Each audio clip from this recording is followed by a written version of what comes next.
ওই ব্যক্তিটা নবীজির পার্শ্বে দাঁড়িয়ে আছে আর আল্লাহ পাক রাসূলকে বলছেন ইয়া মুহাম্মদ, এভাবে বলছেন ইয়া মুহাম্মদ ইত্তাকিল্লাহ।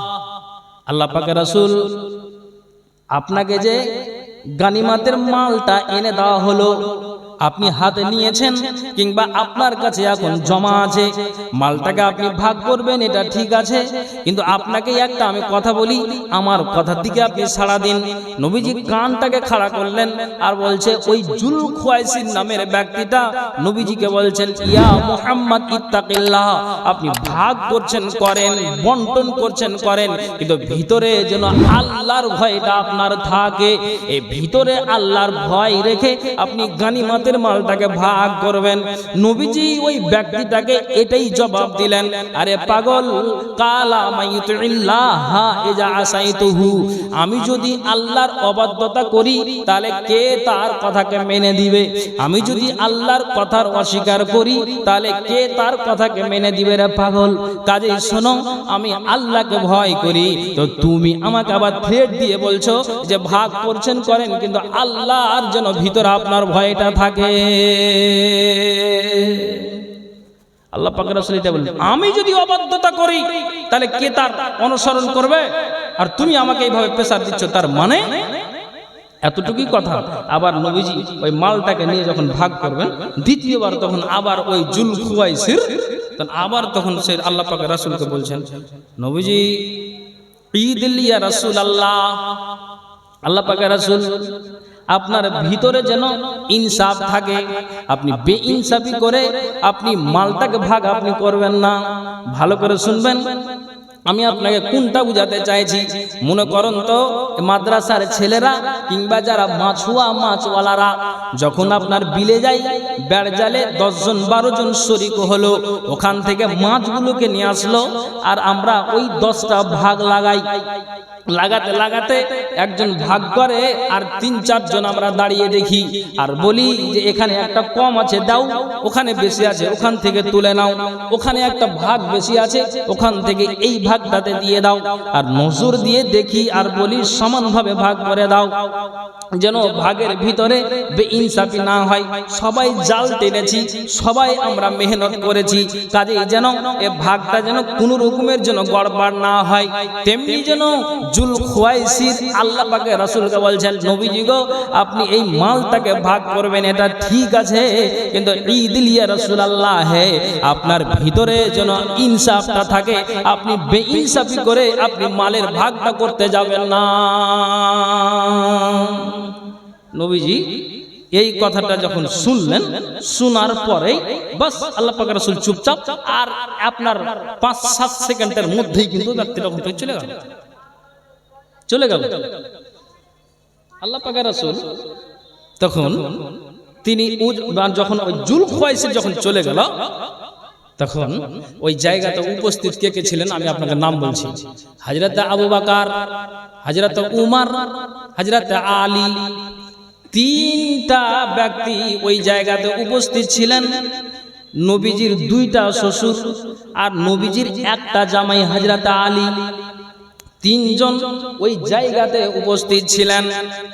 নবীজি তখন যখন ওই জুল খুয়াইসির ব্যক্তিটা চলে গেল, তখন আল্লাহ পাক রাসূল এটাই বললেন, আইয়ুকুম ইয়াকুমু ইলাইহি ফায়াকতুলহু, কে তোমরা আছো আর ওই ব্যক্তি গিয়ে তোমরা হত্যা করবে? কে তোমরা আছো ওই ব্যক্তিকে গিয়ে তোমরা জবাই করবে? কোনটা মানুষ আছো? কে তোমরা আছো যে ওই মানুষটাকে গিয়ে ওই ব্যক্তিটাকে গিয়ে তোমরা হত্যা করবে?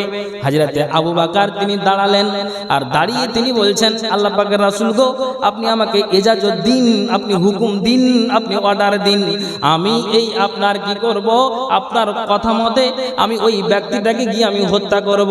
ফাজাহাবা আবু বকরিন, আবু বকর তিনি নবীজির কথা শুনে আল্লাহ পাকের রাসূলের কাছ থেকে তিনি বেরিয়ে গেলেন।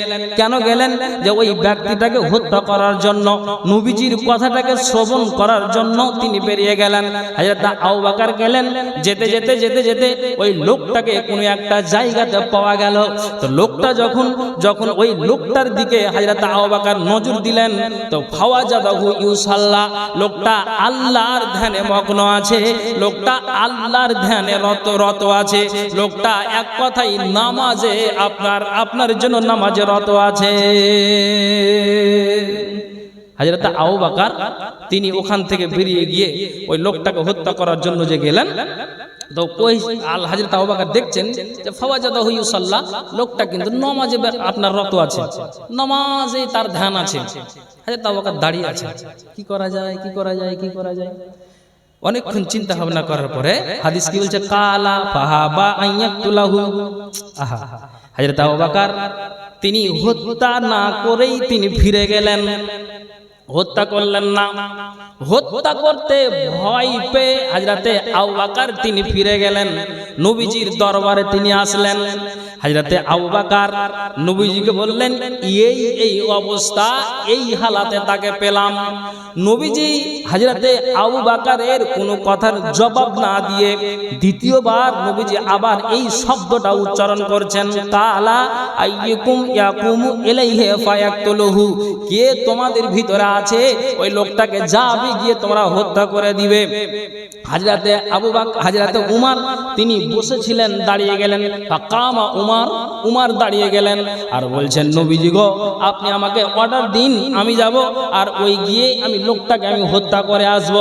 ঠিক যেন হযরতে উমর একটা রাগান্বিত মানুষ, কিন্তু রাগতে গেলেও হযরতে উমরের যুক্তি আছে, যুক্তিযুক্ত রাগ আছে।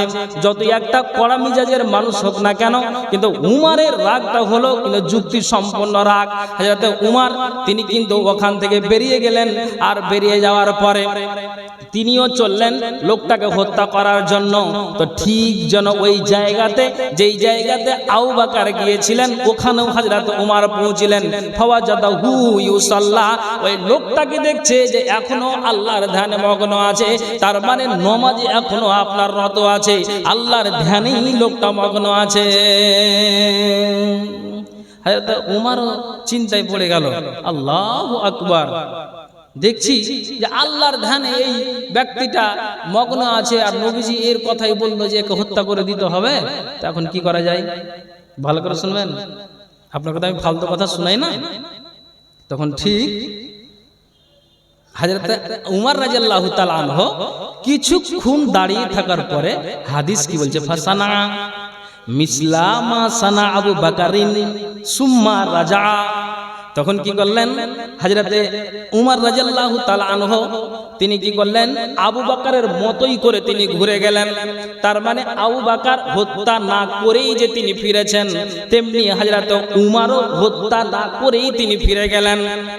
ফিরে যাওয়ার পরে আল্লাহ পাকের রাসূলকে বললেন, এই অবস্থা দেখে আসলাম যে আল্লাহর ধ্যানে মগ্ন আছে। তিনি হযরতে উমরের কথা তো তিনি জবাব না দিয়ে তৃতীয়বার আল্লাহ পাকের রাসূল বলছেন, কে আছে যে যাকে যাবে আর তোমরা হত্যা করবে। হযরতে আলী, ফাকালা আলীউন আনা, তিনি দাঁড়িয়ে গেলেন আর বলছেন যে হ্যাঁ নবীজি আমি যাব। তো নবীজি যেই কথাটা হযরতে আলীকে বললেন, হযরতে আবু বকরকে বলেননি। যেই কথাটা হযরতে উমরকে তিনি বলেননি। 3 নম্বরে হযরতে আলী যখন দাঁড়ালেন যে আমি যাব, গিয়ে তাকে আমি হত্যা করে দিব, তো নবীজি হযরতে উমরকে এই জবাবটা দেননি, আলীকে আপনার আবু বকরকে এই জবাবটা দেননি। নবীজি বললেন, যাবে তো এটা ঠিক আছে, কিন্তু ব্যক্তিটাকে পেলেও তো তুমি হত্যা করবে। 3 নম্বরে আল্লাহ পাকের রাসূল এই কথাটা বলছেন যে শোনো হযরত আলী, যাবে এটা ঠিক আছে, এই কথাটা আবু বকর উমরকে বলেননি নবীজি। হযরত আলী বলছেন যাবে তো ঠিক আছে, তো তাকে পেলে তো, এতটুকুই কথা বললেন। ঠিক হযরত আলী কিন্তু চললেন, চলে যে গেল, দেখছে কাদিন সারা নাই, লোকটা কোথায় হারিয়ে গেছে, চলে গেছে, অনুপস্থিত নেই। এদিক ওদিক খোঁজাখুঁজি, এটা ওটা আনাচে কানাচে খুঁজলো, কোথায় গেল কোথায় গেল কোথায় গেল। আল্লাহ, হযরত আবু বকর তো দেখেছেন, উমর তো দেখেছেন, আমার কি পুরা কপাল যে আমি লোকটাকে দেখতে পেলাম না। বাস তখন চলে আসলাম হযরত আলী। ভালো করে শুনবেন, আমি আপনাকে বলছি যে পৃথিবী কত বড় একটা ভয়াবহ আকার ধারণ করবে, যে আল্লাহ পাকের রাসূল তিনি ভয়াবহ, যা তিনি ভবিষ্যৎবাণী দিয়ে গিয়েছেন। ঠিক তেমনি হযরত আলী যখন ফিরে আসলেন, তখন নবীজি 3 নম্বরের বেলায় তখন জবাব দিচ্ছেন, আবু বকর শোনো, উমর তুমি শোনো, আলী তুমি শোনো, এবার তিনজনকে বলছি কান খুলে শোনো, তোমাদেরকে এবার জবাবটা দিচ্ছি। কি জবাবটা শোনো, যে যদি লোকটা নামাজের অবস্থায় ছিল, যদিও আল্লাহর ধ্যানে মগ্নই ছিল, তো শুনো, যদি ওই ব্যক্তিটাকে হত্যা করা হতো, লোকটাকে যদি জবাই করে দেওয়া হতো, লোকটাকে দুনিয়া থেকে যদি শেষ করে দেওয়া হতো, তো লাউ কুতলাহু মাখতালাফা ইসনান মিন উম্মতি, পৃথিবীতে মতবিরোধ কি জিনিস, ঝামেলা কি জিনিস, এটা পৃথিবী থেকে কিয়ামত পর্যন্ত মুছে যেত। একবার জোরে বলুন তো সুবহানাল্লাহ। আল্লাহ পাক রাসূল বলছেন, শোনো, যদি লোকটাকে ওখানেই যদি হত্যা করে দেওয়া হতো, তাহলে পৃথিবীতে ঝামেলা থাকতো না, ঝামেলাটা মুছে যেত, ঝামেলাটা শেষ হয়ে যেত, কিয়ামত পর্যন্ত আর মানুষের ভিতরে মতবিরোধ থাকতো না। বর্তমানে ভারতবর্ষে পশ্চিমবঙ্গের মাটিতে আপনার যে এই আপনার মুর্শিদাবাদ জেলাতে বাবরি মসজিদকে নিয়ে আপনার ঝামেলা চলছে, কেউ বলছে কেন করো, আর কেউ বলছে করে দিতে হবে। তো এইরকম যে একটা মতবিরোধ এখন শুরু হয়েছে বা করে যায়, এই ধরনের আরো বিভিন্ন প্রকারের আমাদের ভিতরে মতবিরোধ হয়। তা আল্লাহ পাকের রাসূল বলছেন যে শোনো, যদি ওই লোকটাকে হত্যা করে দেওয়া হতো, তাহলে পৃথিবীতে ঝামেলা কি জিনিস, মতবিরোধ কি জিনিস, এটা আর পৃথিবীতে থাকতো না। বুঝতে পারলেন? তখন আল্লাহ পাক রাসূল বললেন, শোনো, বনি ইসরাইলের কওমেরা তারা ৭১ দলে বিভক্ত হয়েছে, আর আমার উম্মতেরা হবে কততে? ৭৩ দলে বিভক্ত। দেখেন মতবিরোধ আমার আপনার সাথে হচ্ছে কি হচ্ছে না? হচ্ছে। আল্লাহ পাক রাসূল তিনি স্পষ্ট হাদিসে বলে দিয়েছেন যে তারা হয়েছিল বিভক্ত ৭১ দলে, আর আমার উম্মতেরা কততে হবে? ৭৩ দলে। নবীজি বলেছেন কুল্লাহা ফিন্নার, সবগুলোই আল্লাহর জাহান্নামে যাবে, ইল্লা ওয়াহিদাতান ওয়াহিয়াল জামাত, কিন্তু একটি ব্যতীত, সেটি হলো একটি ঐক্যবদ্ধ দল। তাহলে আপনি মিলান যে নবীজি বলে গিয়েছেন আর আমার আর আপনার সাথে এরকম আচরণটা হচ্ছে কি হচ্ছে না, আমরা বাস্তবে দেখতে পাচ্ছি কি পাচ্ছি না। তো নবীজি যখন বলে গিয়েছেন যে পৃথিবী এইভাবে একটা ভয়াবহ আকার ধারণ করবে, তারপরেও কেন আমরা এই পৃথিবীকে প্রাধান্য দিয়ে চলি? আপনি বলুন, আপনাকে আমি এটাই বোঝাতে চাইছি, আর আপনি শুনবেন কি পৃথিবীর অবস্থাটা কেমন হবে, আপনি ভালো করে বুঝতে পারবেন। হাদিসটা হলো এটাই, ওয়ান আবি হুরায়রা রাদিয়াল্লাহু তাআলা আনহু قال رسول الله সাল্লাল্লাহু আলাইহি ওয়াসাল্লাম, আবু হুরায়রা থেকে বর্ণিত, নবীজি বলছেন, ওয়াল্লাযী নাফসি বিয়াদিহি, সেই মহান সত্তার কসম যার হাতে আমার জান রয়েছে, সেই মহান সত্তার কসম যার হাতে আমার আত্মা রয়েছে, সেই মহান সত্তার কসম যার হাতে আমার প্রাণ রয়েছে, আমি তার কসমকে বলছি, লা তাজহাবুদ দুনিয়া, দুনিয়া অতদিন পর্যন্ত ধ্বংস হবে না, দুনিয়া অতদিন পর্যন্ত ধ্বংস হবে না, দুনিয়া অতদিন পর্যন্ত হালাক হবে না, দুনিয়া অতদিন পর্যন্ত নিস্তুয়া নাবুদ হবে না। কতদিন পর্যন্ত? নবীজি বলছেন, হাত্তা ইয়ামুররার রাজুলু আলাল কবরি ফায়াতামাররাগু আলাইহি ওয়া ইয়াকুলু ইয়া লাইতানি কুনতু মাকানা সাহিব হাযাল কবরি ওয়া লাইসা বিহি দ্বীনু ইল্লাল বালাউ। এই জন্য আল্লাহ রাব্বুল আলামিন কোরআনে বলছেন, আর রাসূল সাল্লাল্লাহু আলাইহি ওয়াসাল্লাম তিনি হাদিসে বলছেন যে শুনো, হ্যাঁ, তারপরও পৃথিবীতে এমন একটা ভয়াবহ আকার ধারণ করবে, তারপর আমরা কেন প্রাধান্য দিয়ে চলি? কেন চলি? কি আমাদের আপনাকে পিছিয়ে রেখেছে? আপনি বলুন, এই মগজে এই জাতি কখন উঠবে? হায় আফসোস। দেখেন আপনাকে আরেকটা হাদিস দিচ্ছি, ভালো করে শুনুন।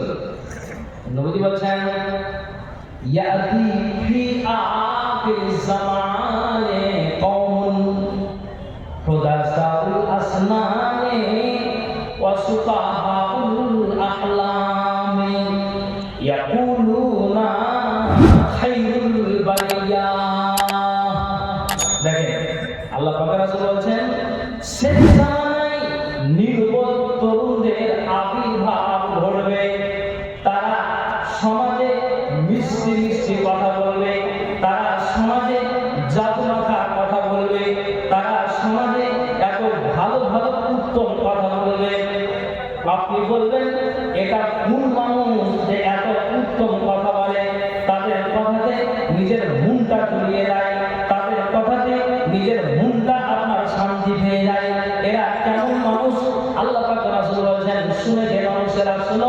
এরা শেষ জমানায় ও তরুণদের আবির্ভাব ঘটবে, তারা সমাজে মিষ্টি মিষ্টি কথা বলবে, মানুষ বলবে এরা কত একটা ভালো মানুষ যে উত্তম উত্তম মানুষদেরকে কথা বলে। নবী বলছেন যে এরা হলো পাক্কা চিটার। জি, আমি আপনাকে প্রমাণটা দিব, ভালো করে শুনবেন।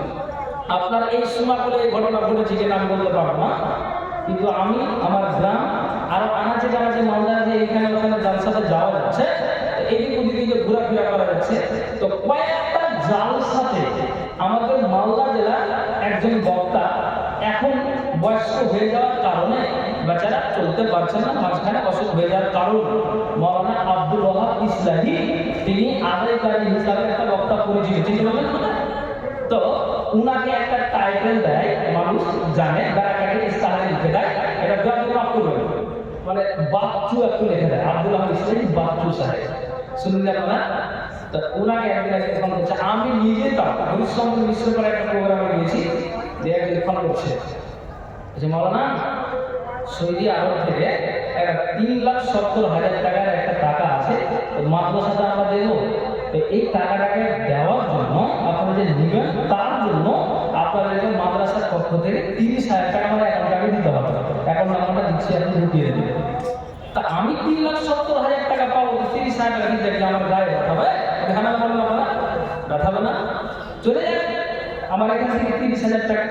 আমি খুশিটা আটখানা হয়ে আর বলছে, জনাব আমি খুব বিপদে পড়ে আছি, তো আমার জন্য একটু দোয়া করে দিয়ে। কে জানে যে এটা আমার খালাতো ভাই চিকারি করবে, এটা তো আমার এক ধরনের ধরেনি। রাখেন আপনি হাদিস সাথে তো মিলিয়ে নেবেন যে জমাটা কিভাবে এসছে, শুরু হয়েছে। ঠিক 3,70,000 টাকা নামে 30,000 টাকা নিয়ে মাদ্রাসার ডাইরেক্টর বলিয়া আপনার জন্য খুশিতে আটখানা হয়ে গাড়িটা আপনার ফোনপে টাকা মেরে দিল। এই করে কয়েকটা জায়গাতে ওই বেচারা ওই মানুষটা এবার টাকা নিয়েছে। জি, আপনাকে কি বললাম, কত মিষ্টি কথা। মৌলানা এই গুণার ব্যক্তির জন্য দোয়া করে, আমি খুব বিপদে আছি, মাদ্রাসায় এরকম দেখলাম খুব শোচনীয় অবস্থা, তার জন্য আমি 3,70,000 টাকা দিচ্ছি, নেটের মাধ্যমে দেখলাম যে মাদ্রাসার অবস্থা শোচনীয়, টাকাটা দিচ্ছি। কত মিষ্টি কথা। নবীজি বললেন, ইয়াতি ফি আখির জামান কওমুন হুদাসাউ আসনানি ওয়া সুফাহাউল আহলামি ইয়াকুলুনা মিন খাইরি কওলিল বারিয়াতি।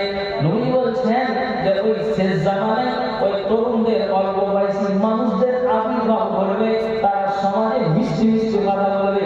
যেমন একটা আপনাকে উদাহরণ দিয়ে বুঝালাম, যা বাস্তবে আমরা দেখতে পাই।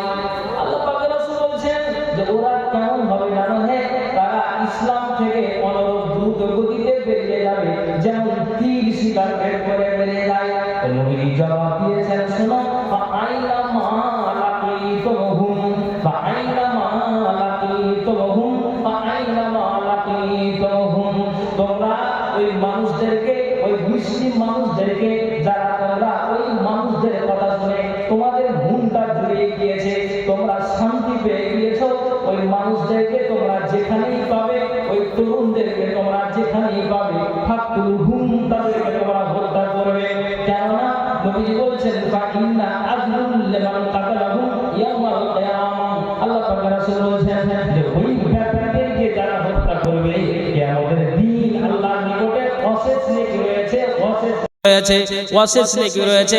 কাজে আল্লাহ পাক রাসূল বলছেন, যেখানেই পাবে তাদেরকে ছেড়ে কথা বলবে না। জি, আপনি দেখেন যে অবস্থাটা আমরা বাস্তবতা দেখতে পাচ্ছি কিনা। আপনি একটু মিলান যে ভারতবর্ষের অবস্থাটা এখন কোন জায়গাতে দাঁড়িয়েছে, আপনি মিলান না একটু। আপনার এক জ্ঞানীগুণী বুদ্ধিজীবী মানুষ বসে আছেন। আর একটা আপনাকে কথা বলি, হযরত আলী, এটা নবীর জামাই, তিনি ইয়ামান থেকে গানিমতের মালকে যখন নিয়ে আসলেন, নিয়ে আসার পরে আল্লাহ পাকের রাসূলের কাছে যখন ওই মালটাকে দিলেন, যে নবীজি আপনি এই মালটাকে এখন আপনি বন্টন করে দিন। আচ্ছা, আপনারা কি বিরক্ত হচ্ছেন নাকি, অসুবিধা হচ্ছে নাকি? ভালো করে শুনুন তো। ঠিক ওই গানিমতের মালটা যখন আল্লাহ পাকের রাসূল কাছে দিয়েছেন, বুঝতে পারলেন, তখন নবীজিকে বললেন যে আপনি এটি আবার বন্টন করে দিন। তো বানু তামিম গোত্রের একজন ব্যক্তি, তার নাম হচ্ছে জুল খুয়াইসির। নামটা কি বললাম? জুল খুয়াইসির। তো ওই ব্যক্তিটা নবীজির পার্শ্বে দাঁড়িয়ে আছে আর আল্লাহ পাক রাসূলকে বলছেন ইয়া মুহাম্মদ, এভাবে বলছেন ইয়া মুহাম্মদ ইত্তাকিল্লাহ। আল্লাহ পাক রাসূল আপনাকে যে গানিমাতের মালটা এনে দেওয়া হলো, আপনি হাতে নিয়েছেন কিংবা আপনার কাছে এখন জমা আছে, মালটাকে আপনি ভাগ করবেন, এটা ঠিক আছে, কিন্তু আপনাকে একটা আমি কথা বলি, আমার কথার দিকে আপনি সাড়া দিন। নবীজি কানটাকে খাড়া করলেন আর বলছে ওই জুল খুয়াইসির নামের ব্যক্তিটা নবীজিকে বলছেন ইয়া মুহাম্মদ ইত্তাকিল্লাহ, আপনি ভাগ করছেন করেন, বন্টন করছেন করেন, কিন্তু ভিতরে যেন আল্লাহর ভয়টা আপনার থাকে। এই ভিতরে আল্লাহর ভয় রেখে আপনি গানিমাত মালটাকে ভাগ করবেন। নবীজি ওই ব্যক্তিটাকে এটাই জবাব দিলেন, আরে পাগল, কালা মাইয়ুতিল্লাহ ইজা আসাইতুহু, আমি যদি আল্লাহর অবাধ্যতা করি তাহলে কে তার কথাকে মেনে দিবে? আমি যদি আল্লাহর কথার অস্বীকার করি তাহলে কে তার কথাকে মেনে দিবে? রে পাগল, কাজেই শোনো, আমি আল্লাহকে ভয় করি, তো তুমি আমাকে আবার থ্রেট দিয়ে বলছো যে ভাগ করছেন করেন, কিন্তু আল্লাহর যেন ভিতরে আপনার ভয়টা থাকে। আল্লাহ পাক রাসূল এটা বলেন, আমি যদি অবাধ্যতা করি তাহলে কে তার অনুসরণ করবে? আর তুমি আমাকে এইভাবে প্রেসার দিচ্ছ, তার মানে এতটুকুই কথা। আবার নবীজি ওই মালটাকে নিয়ে যখন ভাগ করবেন দ্বিতীয়বার, তখন আবার ওই জুল খুয়াইসির আবার তখন সে আল্লাহ পাক রাসূলকে বলছেন নবীজি ঈদিল ইয়া রাসূলুল্লাহ, আল্লাহ পাক রাসূল আপনার ভিতরে যেন ইনসাফ থাকে, আপনি বেইনসাফি করে আপনি মালটাকে ভাগ আপনি করবেন না। ভালো করে শুনবেন, আমি আপনাকে কোনটা বুঝাতে চাইছি। মনে করুন তো মাদ্রাসার ছেলেরা কিংবা যারা মাছুয়া মাছওয়ালারা যখন আপনার বিলে যায়, বেড় জালে 10 জন 12 জন শরিক হলো, ওখান থেকে মাছগুলোকে নিয়ে আসলো, আর আমরা ওই 10টা ভাগ লাগাই।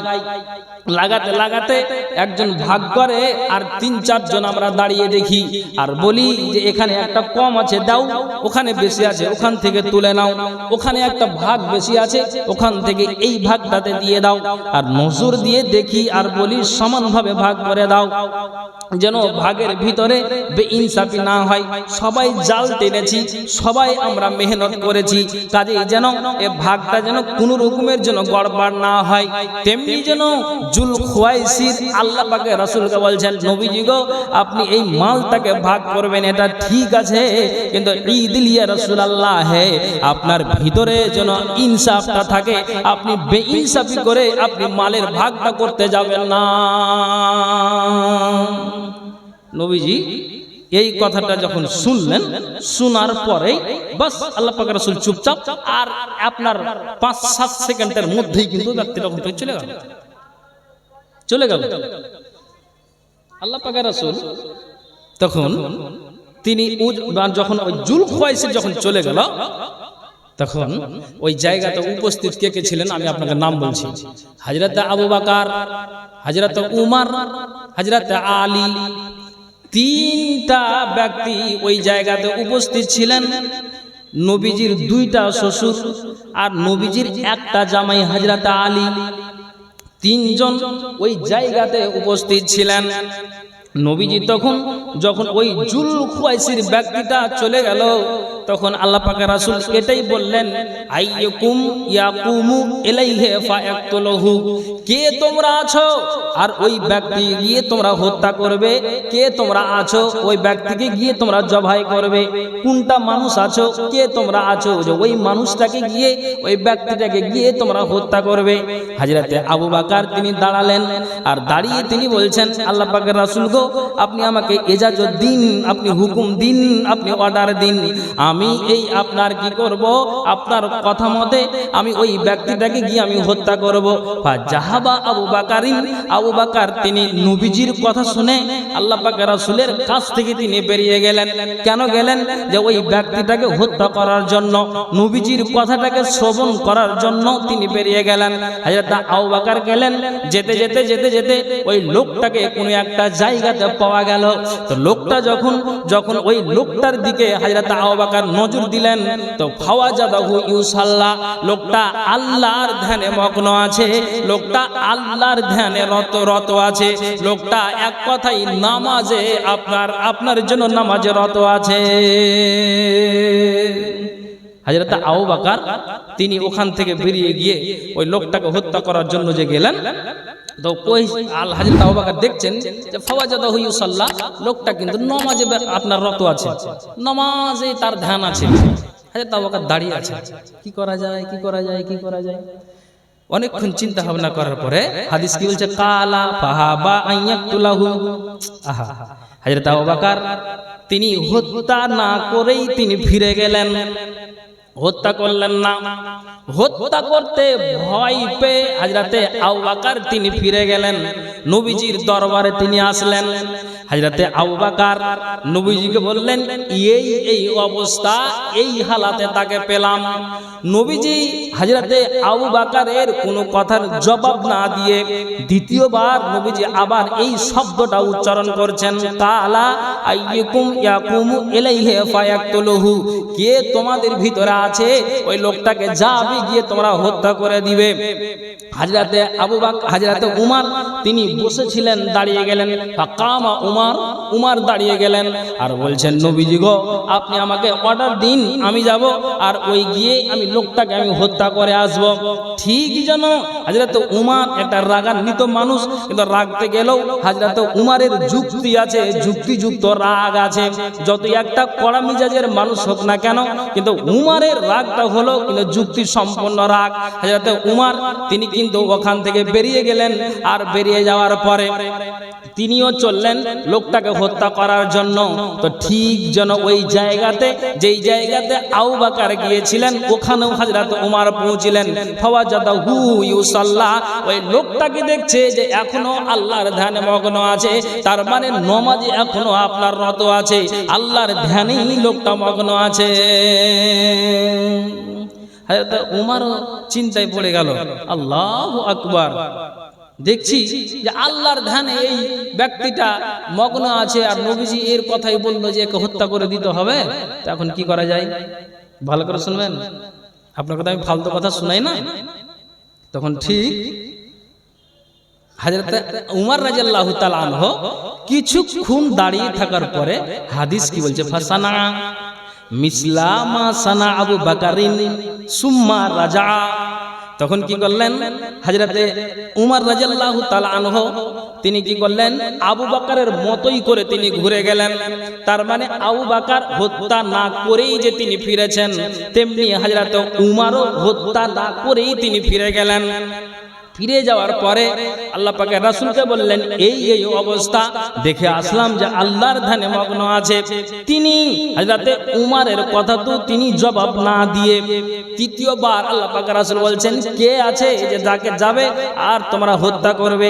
হযরতে আলী, ফাকালা আলীউন আনা, তিনি দাঁড়িয়ে গেলেন আর বলছেন যে হ্যাঁ নবীজি আমি যাব। তো নবীজি যেই কথাটা হযরতে আলীকে বললেন, হযরতে আবু বকরকে বলেননি। যেই কথাটা হযরতে উমরকে তিনি বলেননি। 3 নম্বরে হযরতে আলী যখন দাঁড়ালেন যে আমি যাব, গিয়ে তাকে আমি হত্যা করে দিব, তো নবীজি হযরতে উমরকে এই জবাবটা দেননি, আলীকে আপনার আবু বকরকে এই জবাবটা দেননি। নবীজি বললেন, যাবে তো এটা ঠিক আছে, কিন্তু ব্যক্তিটাকে পেলে তো তুমি হত্যা করবে। 3 নম্বরে আল্লাহ পাকের রাসূল এই কথাটা বলছেন যে শোনো হযরত আলী, যাবে এটা ঠিক আছে, এই কথাটা আবু বকর উমরকে বলেননি নবীজি। হযরত আলী বলছেন যাবে তো ঠিক আছে, তো তাকে পেলে তো, এতটুকুই কথা বললেন। ঠিক হযরত আলী কিন্তু চললেন, চলে যে গেল, দেখছে কাদিন সারা নাই, লোকটা কোথায় হারিয়ে গেছে, চলে গেছে, অনুপস্থিত নেই। এদিক ওদিক খোঁজাখুঁজি, এটা ওটা আনাচে কানাচে খুঁজলো, কোথায় গেল কোথায় গেল কোথায় গেল। আল্লাহ, হযরত আবু বকর তো দেখেছেন, উমর তো দেখেছেন, আমার কি পুরা কপাল যে আমি লোকটাকে দেখতে পেলাম না। বাস তখন চলে আসলেন হযরত আলী। ভালো করে শুনবেন, আমি আপনাকে বলছি যে পৃথিবী কত বড় একটা ভয়াবহ আকার ধারণ করবে, যে আল্লাহ পাকের রাসূল তিনি ভয়াবহ, যা তিনি ভবিষ্যৎবাণী দিয়ে গিয়েছেন। ঠিক তেমনি হযরত আলী যখন ফিরে আসলেন, তখন নবীজি 3 নম্বরের বেলায় তখন জবাব দিচ্ছেন, আবু বকর শোনো, উমর তুমি শোনো, আলী তুমি শোনো। এবার তিনজনকে বলছি কান খুলে শোনো, তোমাদেরকে এবার জবাবটা দিচ্ছি। কি জবাবটা শোনো, যে যদি লোকটা নমাজের অবস্থায় ছিল, যদিও আল্লাহর ধ্যানে মগ্নই ছিল, তো শুনো, যদি ওই ব্যক্তিটাকে হত্যা করা হতো, লোকটাকে যদি জবাই করে দেওয়া হতো, লোকটাকে দুনিয়া থেকে যদি শেষ করে দেওয়া হতো, তো লাহু মাখতালাফা ইসনান মিন উম্মতি, পৃথিবীতে মতবিরোধ কি জিনিস, ঝামেলা কি জিনিস, এটা পৃথিবী থেকে কিয়ামত পর্যন্ত মুছে যেত। একবার জোরে বলুন তো সুবহানাল্লাহ। আল্লাহ পাক রাসূল বলছেন, শোনো, যদি লোকটাকে ওখানেই যদি হত্যা করে দেওয়া হতো, তাহলে পৃথিবীতে ঝামেলা থাকতো না, ঝামেলাটা মুছে যেত, ঝামেলাটা শেষ হয়ে যেত, কিয়ামত পর্যন্ত আর মানুষের ভিতরে মতবিরোধ থাকতো না। বর্তমানে ভারতবর্ষে পশ্চিমবঙ্গের মাটিতে আপনার যে এই আপনার মুর্শিদাবাদ জেলাতে বাবরি মসজিদকে নিয়ে আপনার ঝামেলা চলছে, কেউ বলছে কেন করো, আর কেউ বলছে করে দিতে হবে। তো এইরকম যে একটা মতবিরোধ এখন শুরু হয়েছে বা করে যায়, এই ধরনের আরো বিভিন্ন প্রকারের আমাদের ভিতরে মতবিরোধ হয়। তা আল্লাহ পাকের রাসূল বলছেন যে শোনো, যদি ওই লোকটাকে হত্যা করে দেওয়া হতো, তাহলে পৃথিবীতে ঝামেলা কি জিনিস, মতবিরোধ কি জিনিস, এটা আর পৃথিবীতে থাকতো না। বুঝতে পারলেন? তখন আল্লাহ পাক রাসূল বললেন, শোনো, বনি ইসরাইলের কওমেরা তারা ৭১ দলে বিভক্ত হয়েছে, আর আমার উম্মতরা হবে কততে? ৭৩ দলে বিভক্ত। দেখেন মতবিরোধ আমার আপনার সাথে হচ্ছে কি হচ্ছে না? হচ্ছে। আল্লাহ পাক রাসূল তিনি স্পষ্ট হাদিসে বলে দিয়েছেন যে তারা হয়েছিল বিভক্ত ৭১ দলে, আর আমার উম্মতেরা কততে হবে? ৭৩ দলে।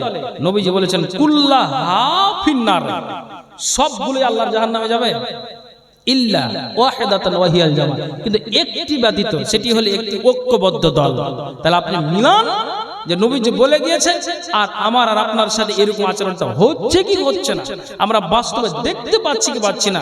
তো নবীজি যখন বলে গিয়েছেন যে পৃথিবী এইভাবে একটা ভয়াবহ আকার ধারণ করবে, তারপরেও কেন আমরা এই পৃথিবীকে প্রাধান্য দিয়ে চলি? আপনি বলুন, আপনাকে আমি এটাই বোঝাতে চাইছি, আর আপনি শুনবেন কি পৃথিবীর অবস্থাটা কেমন হবে, আপনি ভালো করে বুঝতে পারবেন। হাদিসটা হলো এটাই, ওয়ান আবি হুরায়রা রাদিয়াল্লাহু তাআলা আনহু قال رسول الله সাল্লাল্লাহু আলাইহি ওয়াসাল্লাম, আবু হুরায়রা থেকে বর্ণিত, নবীজি বলছেন, ওয়াল্লাযী নাফসি বিয়াদিহি, সেই মহান সত্তার কসম যার হাতে আমার জান রয়েছে, সেই মহান সত্তার কসম যার হাতে আমার আত্মা রয়েছে, সেই মহান সত্তার কসম যার হাতে আমার প্রাণ রয়েছে, আমি তার কসমকে বলছি, লা তাজহাবুদ দুনিয়া, দুনিয়া অতদিন পর্যন্ত ধ্বংস হবে না, দুনিয়া অতদিন পর্যন্ত ধ্বংস হবে না, দুনিয়া অতদিন পর্যন্ত হালাক হবে না, দুনিয়া অতদিন পর্যন্ত নিস্তুয়া নাবুদ হবে না। কতদিন পর্যন্ত? নবীজি বলছেন, হাত্তা ইয়ামুররার রাজুলু আলাল কবরি ফায়াতামাররাগু আলাইহি ওয়া ইয়াকুলু ইয়া লাইতানি কুনতু মাকানা সাহিব হাযাল কবরি ওয়া লাইসা বিহি দ্বীনু ইল্লাল বালাউ।